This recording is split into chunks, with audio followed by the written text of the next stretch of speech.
Hey gang, it's October and we're still learning about grit. That's refusing to give up, even when life gets hard. We're going to learn a little more today about Moses and all the crazy things that happen in Egypt. So here's your favorite show and mine too, The So-and-So Show.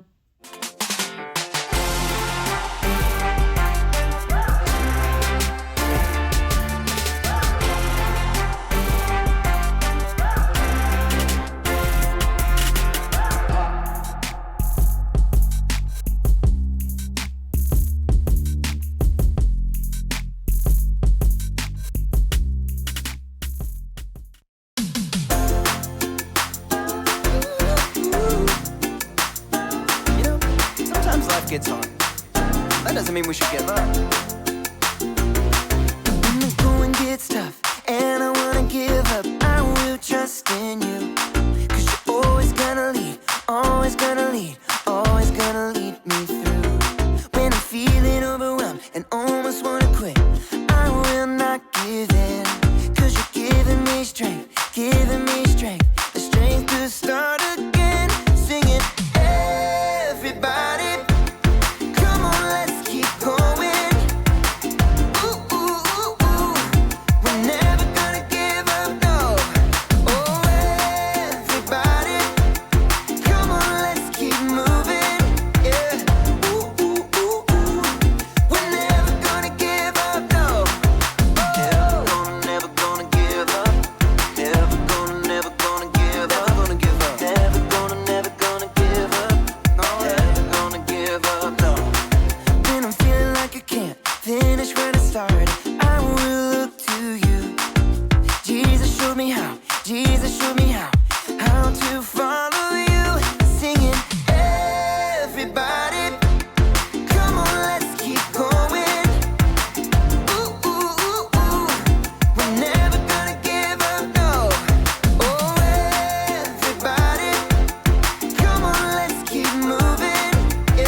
Brandon, what are you doing? What does it look like I'm doing? I'm training. Training for what? For the stair contest. You said that we were going to be doing a stair contest today, so I was, training, climbing the stairs. Brandon, I said we were going to be doing a staring contest. Staring, like with your eyes.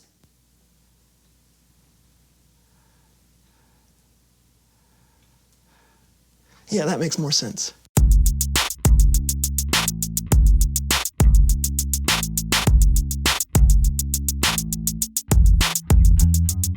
I'm Lawson. And I'm Brandon, and welcome to the So-and-So Show. Hey, can I ask you a question, Lawson? You just did. Can I ask you another question, Lawson? You just did. Stop that. You just Stop did. it. Just did. Just did. Ask your question. Okay. When you think of having grit and toughness, what do you think of? Beef jerky. Okay, I'll give you that, okay. Anything else come to mind? Ooh, my Aunt Lulu. She was a tree logger, toughest person I've ever met. A tree fell on her once, and she just caught it. All right. Nothing else? Sandpaper.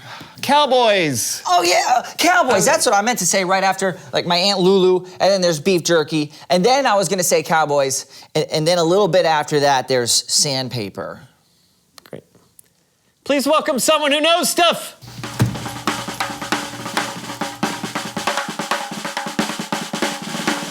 Well, hello, partner. What, I'm just trying to speak the lingo. Yeah. Come on down. Yeah.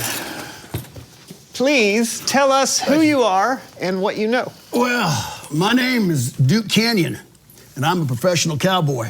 A real cowboy. Wow, I've never met one before. Why don't you just tell us all the things you have to do, please? Well, you got to get up at sunrise before the cattle call, and the hours are long, but it's a thankless job. Someone's got to do it.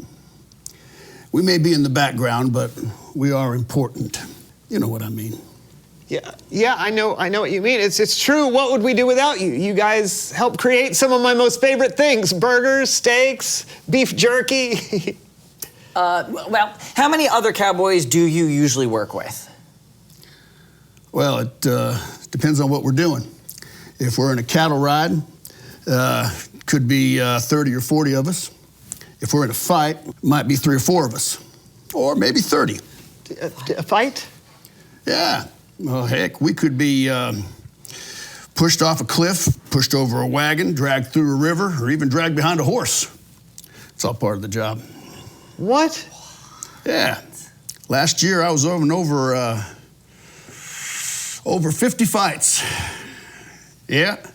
I've had bottles broke over my head. I've had chairs broke over my back. I've been drugged behind a stampede of horses. It's all part of the job. Why would anyone want to do a job like that? Well, you don't quit the job because it gets hard. You got to keep going. You keep trying. It's all about pushing through, ain't it? Yeah. Now, speaking of that, I think it's about time for me to ride on out of here. Oh, well, thanks for coming on the show. You headed back to your cattle now? No, as a matter of fact, the next one's going to be a train robbery. A train robbery? Yeah, but it doesn't start filming now for another 2 weeks, so I'm going to the Bahamas. The Bahamas? Filming?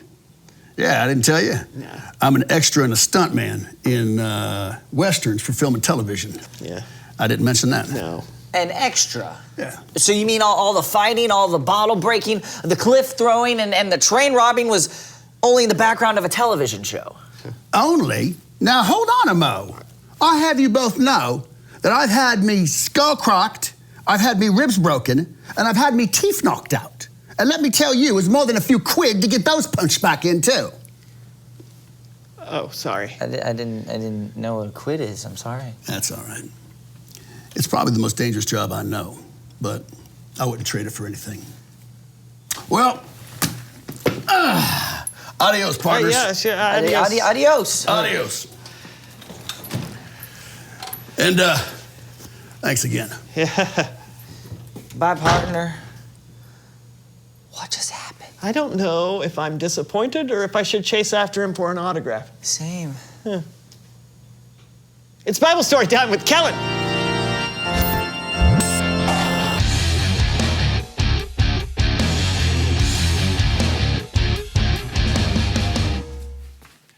Hey guys, listen, unfortunately something has come up and I can't be with you all today, but don't worry, everything's fine. And I don't want to leave you all high and dry. So I asked my good friend Cameron and he's gonna take over for me today. All right, take it away, Cameron. Hey guys, you know, I think I've seen that cowboy in a show or two. Really? I'd say That dude's got grit, no matter what his job is. No doubt. You got a Bible story for us? I do. It's about someone who I think has even more grit than a cowboy.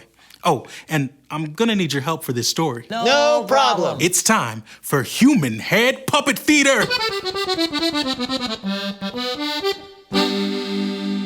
Our story starts with Moses. Let my people go. No, we haven't gotten there yet. Oh. You shall not pass. We're not there yet either. Actually, we're not telling that part. Just hang on. All right, fine. Moses' people, the Israelites, were enslaved by the Egyptian king, Pharaoh. Moses had grown up in the Egyptian palace after being rescued by Pharaoh's daughter. Our story today starts when Moses was around 80 years old.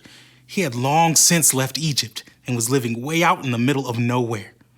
One day, while Moses was out tending his flock of sheep, he came upon something unbelievable. Look! A bush! But this was no ordinary bush because it was on fire and it wasn't burning up. It's on fire! And it isn't burning up! All of a sudden, a voice called to Moses from the fire. Moses, I am the God of Abraham, Isaac, and Jacob. I have seen my people suffer in Egypt, so I have come down to save them and bring them to a good land. Okay, God, that seems like a swell idea. See ya.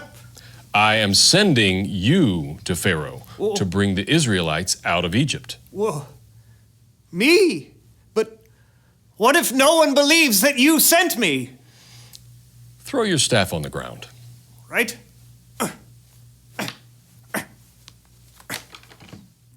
God turned Moses' staff into a snake. Wah! And then back into a staff. Well, that was weird. It was cool, but it was weird. I'm still a little nervous about going back to Egypt. You see, Moses didn't feel like he was the greatest public speaker or the right person for the job and wished God would send someone else. But God knew Moses had it in him, so God promised to help Moses communicate with Pharaoh. Moses' brother, Aaron, would help. God would speak to Moses. Moses would tell Aaron what God said, and Aaron would relay God's message. Before long, Aaron and Moses went to Pharaoh. The Lord said, "Let my people go." The Lord? Who is this you speak of, and why should I care what he says? And why is it so hot in the desert? Oh, you know what? I am not going to let your people go. Instead, I'm going to make the Israelites have to work even harder. Man, I'm a good Pharaoh. Well, as you can imagine, the Israelites were pretty mad that Moses made things worse for them. And I think it would be safe to say that Moses was pretty upset too, and probably wanted to quit. But with God's help, Moses kept going. He went back to the Pharaoh by the Nile River. The Lord sent me to tell you to let my people go. But you didn't. So this is how you'll know that God ain't playing. I will strike this water with my staff, and the river will turn to blood. Yeah.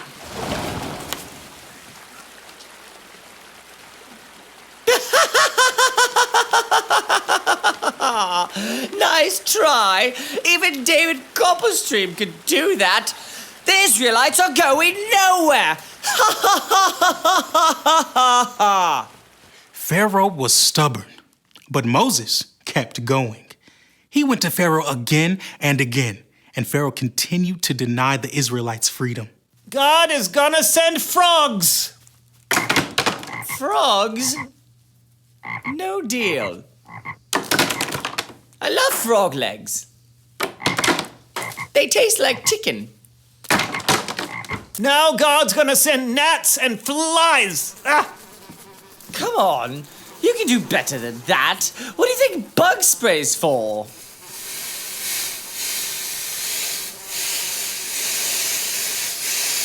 Now all the cows are gonna die. You're gonna get terrible sores. There will be hailstorms.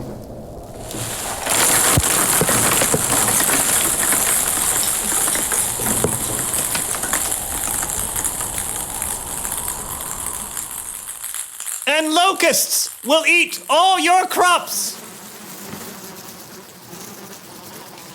Okay, this is getting kind of serious now. Still no. Since Pharaoh couldn't be persuaded, a darkness fell across Egypt for 3 days. And then the last and worst plague of all. The oldest son of every Egyptian family died. Finally, Pharaoh could not deny the power of God. Get out. After hundreds of years, God's people were finally free. But that's not the end of the story. We'll get to that next time. Great story, Cameron. Yeah, thanks for your help. Anytime. Hey, you were right. Moses had a lot of grit. He did.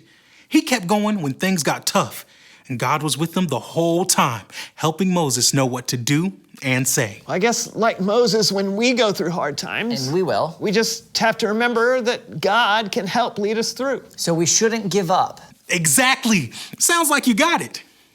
I guess I'm out of here. Gonna go watch some more Westerns. Adios. Did you know Cameron spoke Spanish? I did. Reveal the question. When have you been through a hard time? Wow, this could be a lot of things. You could be having a hard time at school with someone picking on you, or maybe someone close to you has died. Yeah, or maybe you're having to deal with the consequences of a choice you made that may not have been very wise. Whatever it is, you're not alone. God knows what you're going through and doesn't want you to give up. That's right. Man, we've been through a lot today, Lawson. That's true. Anytime you can cover cowboys, a burning bush, and a singing Moses, you've done pretty well. Yeah. Anyways, thanks for watching. That was the So-and-So Show, everybody. Goodbye. Goodbye. My cowboy hat. This is my cowboy accent. Howdy, partner. Partner. That's your cowboy accent? Howdy, partner. No, howdy, partner. Clink, clink. What is that? Clink, those my spurs there. okay, Tell okay. you All what. cowboys wear spurs. All right. This town ain't big It's enough not. for the both of us, Fill me partner. up. Draw. Draw. Oh, good, horns. Here, wrap this around you. Here. All right. Try to get away. Now, Got it. hold her tight. Pull it in. Hold him down. No count. No. Yeah, that's right. We got him. Now you take a branding iron. Oh, okay.